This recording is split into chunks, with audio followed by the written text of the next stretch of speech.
खुदा बाप और बेटे रूहुल कुदस के नाम में आमीन। हमारे लिए आज की तलावत मुक़द्दस पौलुस रसूल का दूसरा खत कुरिन्थियों के नाम उसके पहले बाब की पहली आयत से 7वीं आयत तक तलावत समाअत फरमाएं।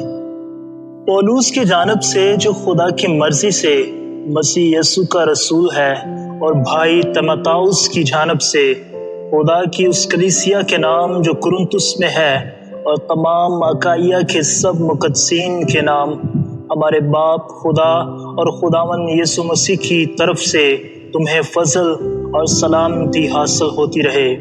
हमारे खुदावन यीशु मसीह का खुदा और बाप मुबारक हो, जो रहमतों का बाप और हर तसल्ली का खुदा है।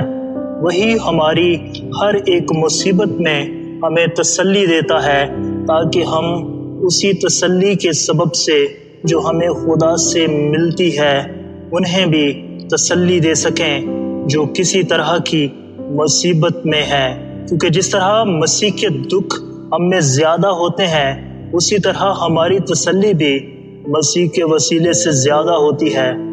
अगर हम मुसीबत उठाते हैं तो तुम्हारी तसल्ली और नजात के वास्ते, और अगर हम तसल्ली पाते हैं तो तुम्हारी तसल्ली के वास्ते, जिसकी तासीर उन्हें दुखों का तहम्मुल है जो हम भी सहते हैं। और तुम्हारी बाबत हमारी उम्मीद पुख्ता है, क्योंकि हमें यकीन है कि जिस तरह तुम दुखों में शरीक हो, उसी तरह तसल्ली में भी हो।